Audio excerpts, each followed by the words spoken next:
Hello students, आज हम संस्कृत में पाठ 5 पढ़ेंगे जिसका नाम है कंटकेनेव कंटकम, यानी कांटा ही कांटों को निकालता है। इसका हम अर्थ ये भी ले सकते हैं कि जैसे के साथ तैसा, जो हमारे साथ जैसा व्यवहार करता है उसके साथ वैसा ही व्यवहार करें, जैसे को तैसा। ये एक कहानी है और पंचतंत्र की जैसी कहानियाँ होती हैं पशु पक्षियों की, उसी पर आधारित है। ये मध्य प्रदेश के डिंडोरी जिले में प्रधानों के बीच प्रचलित एक लोक कथा है। यह पंचतंत्र की शैली में, जैसे मैंने बताया, कि उसमें लिखी गई है।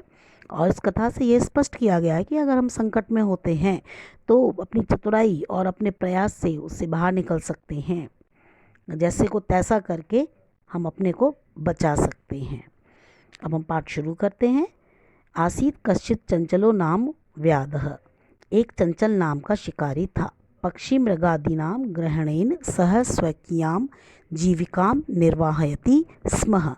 पशु पक्षी आदि को ग्रहण करके या पकड़ के या उनको पकड़कर खाकर ही वह अपनी जीविका का निर्वाह करता था। एकदा सह वने जालम विस्तीर्य गृहम आगतवान। एक बार वह वन में जाल फैलाकर घर आ गया। अन्य अस्मिन् दिवसे प्रातः काले यदा चंचलः वनं गतवान् तदा सः दृष्टवान् यत् तेन विस्तारिते जाले दौर्भाग्यात् एक व्याघ्र बद्धः आसीत्। देखो बच्चों, एग्ज़ाम में हर चैप्टर का सार लिखने के लिए आता है, इसलिए वर्ड टू वर्ड अर्थ समझना इतना ज़रूरी नहीं है जितना हम लाइन को और पाठ को समझ लें, उसकी कहानी को समझ लें, तो उससे हमारे लिए उस पाठ का सार लिखना आसान हो जाता है और हम कहानी के रूप में जल्दी से लिख सकते हैं। तो जब चंचल नाम का शिकारी जाल फैलाकर घर आ जाता है और दूसरे दिन, अन्य अस्मिन दिवसे, दूसरे दिन प्रातःकाल जब चंचल बन जाता है तो वहाँ देखता है कि उसके फैलाए हुए जाल में दुर्भाग्य से एक बाघ फंस गया है, बंधा हुआ था। सो अचिंत्यत व्याघ्र माम खादिष्यति अतएव पलायनम करणीयम। उसने सोचा कि बाघ मुझे खा जाएगा, इसलिए यहाँ से भाग जाओ। व्याघ्र निवेद्यत, तभी बाघ बोला, भो मानवः कल्याणम भवतु ते। हे मानव, तुम्हारा कल्याण हो। यदि त्वम माम मोचिष्यसि तर्हि अहम त्वाम न हनिष्यामि। अगर तुम मुझे छोड़ देते हो तो मैं तुम्हें नहीं खाऊंगा, मैं तुम्हें कोई हानि नहीं पहुंचाऊंगा। तदा स व्याधः व्याघ्रम जालाद बहि निस्सार्यत। और ऐसा जब उसने बोला तो जो चंचल नाम का शिकारी था उसने बाघ को जाल से बाहर निकाल दिया। व्याघ्रः क्लांतः आसीत। जो बाघ था वो थका हुआ था क्योंकि जाल में था पहले। सो आवदत भो मानवः पिपासु अहम्, कि हे मानव, मैं प्यासा हूँ। नद्या जलम आनीय मम पिपासाम शमय। नदी से जल लाकर मेरी प्यास शांत कर दो। व्याघ्रः जलम पीत्वा पुनः व्याधः अवदत।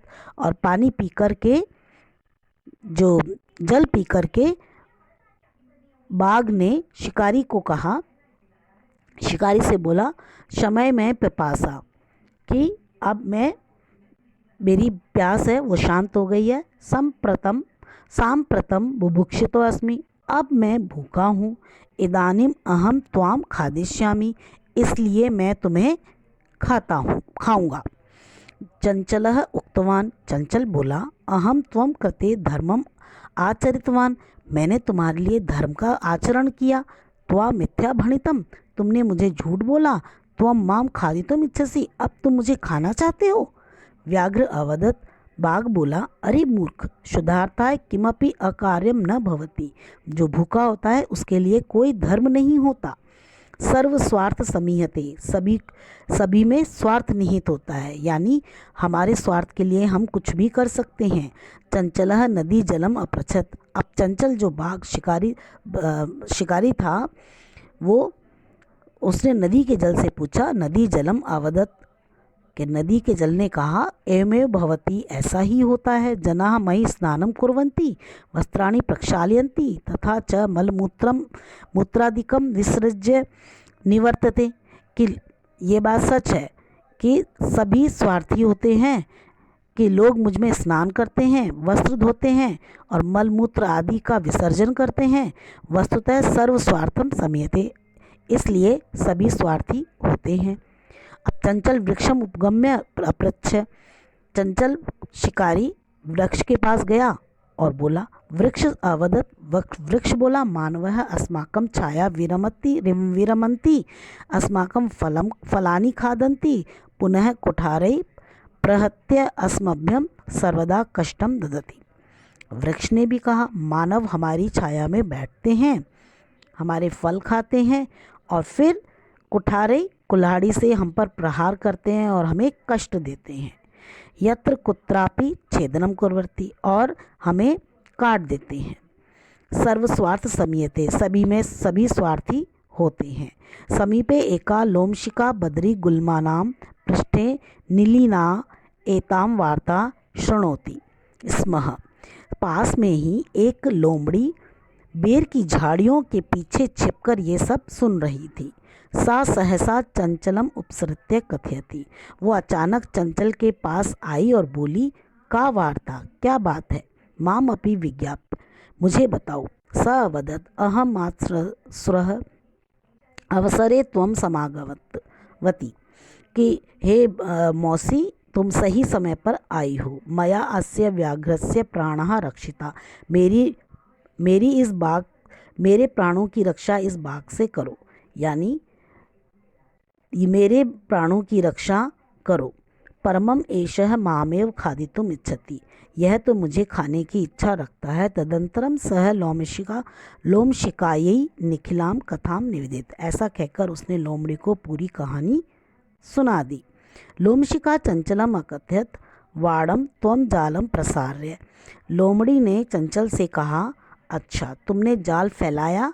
पुनः सा व्याघ्रम, और उसके बाद पुनः सा व्याघ्रम अवदत, फिर उसने उसके बाद बाघ से कहा, केन प्रकारेण त्वम एतस्मिन् जाले बद्धः इति अहम प्रत्यक्षम द्रष्टुम इच्छामि, तुम किस प्रकार इस जाल में फंस गए, यह मैं प्रत्यक्ष रूप से देखना चाहती हूँ। व्याघ्रः तत् वृत्तांतम प्रदर्शितुम तस्मिन् जाले प्राविशत, और जो बाघ था वो सारा वृत्तांत दिखाने के लिए उस जाल में फिर से प्रवेश कर गया। लोमशिका पुनः अकथयत संप्रति पुनः पुनः कूर्दनम कृत्वा दर्श्य, अच्छा, लोमड़ी ने उससे बोला कि अच्छा अब तुम बार बार कूदकर मुझे दिखाओ, कि तुम निकलना चाहते थे ना उसमें से, तो तुम कैसे कूदे थे मुझे दिखाओ। स तथैव समाचरत, उसने वैसा ही किया। किसने? बाघ ने। अनारतम कूर्दनेन सा श्रांत अभवत, और बार बार कूदने के कारण वो थक गया। जाले बद्ध स व्याघ्रः क्लांतः सह निस्सहायो भूत्वा तत्र अपतत प्राणाभिक्षामेव च अयाचयत, और बार बार कूदने के कारण जब वो थक गया तो जाल में बंधा हुआ बाघ थका हुआ निस्सहाय होकर वहाँ पर गिर गया और गिर कर के अपने प्राणों की भिक्षा मांगने लगा। लोमशिका व्याघ्रम अवदत, फिर लोमड़ी ने शिकारी को, बाघ को बोला, शिकारी को नहीं, बाघ को बोला, अवदत सत्यम त्वा भणितम सर्व स्वार्थ समयते, कि तुमने सच ही कहा था, सभी स्वार्थ के लिए, सब स्वार्थी होते हैं, सब अपने स्वार्थ के लिए करते हैं। अर्थात इसका अर्थ ये निकला कि उसने बाघ को फिर से जाल में बांध दिया और शिकारी की जान बचा ली, और अपनी बुद्धि और चतुराई से शिकारी की जान बचाकर उसे, बाघ को फिर से जाल में बांध दिया। है ना अच्छी कहानी? पंचतंत्र की तरह से ही शिक्षा देने वाली कहानी है। इस कहानी को पूरी अच्छी तरह से याद कर लीजिए और अपने शब्दों में एग्ज़ाम में जब आए तो अपने शब्दों में लिख दीजिए। ये कहानी का सार आता है जिसे लिखना होता है। अब हम फिर से नए चैप्टर के साथ मिलेंगे, नए अनुवाद के साथ और पाठ के सार के साथ मिलेंगे। तब तक के लिए नमस्कार।